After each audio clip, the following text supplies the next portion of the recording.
In this presentation, we will use tax software to take a look at the possible effect of adjustments for AGI related to alimony paid. We'll be using Lacerte tax software. Lacerte is owned by Intuit, the owner of QuickBooks. We will be processing the forms with it. The act of entering the data into some type of software to help it generate the forms will be a similar process for any type of tax software. We will be considering the second line of our income tax equation. We're considering whether or not this can be deducted for a deduction for AGI as opposed to a standard deduction or itemized deduction. Here we are on our 1040. We got our mock client, which is James Smith, going to have the single filing status.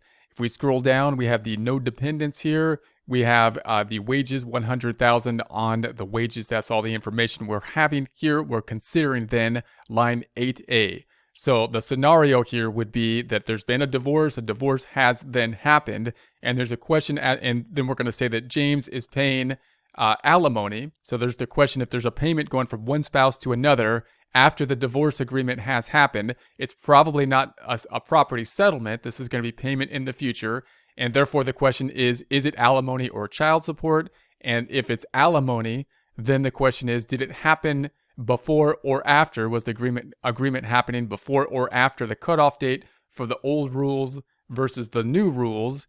The payment going out, if we're talking about the person paying alimony under the old rules, if the agreement happened before under the old rules, then the amount of the payment, if categorized as alimony, would be deductible on page 1 of the 1040, and on the other return, the recipient of it would then possibly have to include it as income. Under the new rules, the divorce happened under the new rules, then like child support, the payment from one spouse to the other wouldn't really have a tax consequence. It wouldn't be recorded as the payer, wouldn't get the deduction, and the person receiving wouldn't have to include it in their income.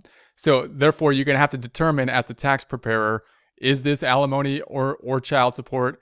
If it's alimony, then did it happen before before the new rule change happened? If so, then possibly you can have the deduction on line 8A, which would then be supported by the Schedule 1. So we're going to go to the Schedule 1 then, and we have the Schedule 1, we have the alimony, that's where I want Part 2, and we're looking into the alimony, which is 18A.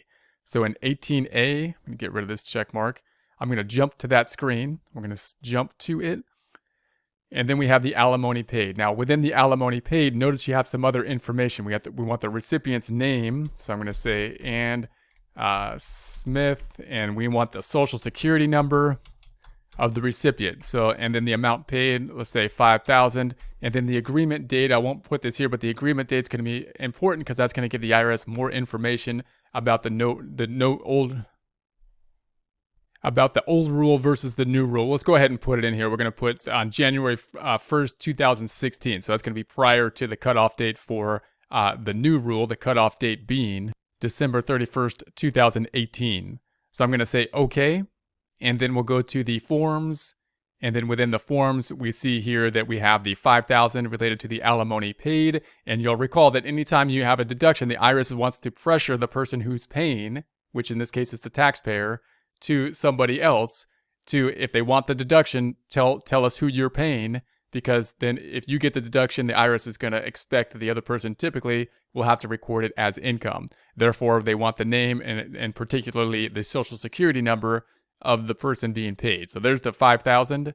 Here's the 5,000 here. If we then go to page 1 of the 1040, that'll pull over here to line 8A. So we have the income of 100,000 minus the 5,000 above the line deduction or Schedule 1 deduction, bringing the income to, or the AGI to, adjusted gross income, 95,000. Then we have the standard deduction, 12,200, bringing the taxable income down to 82,800.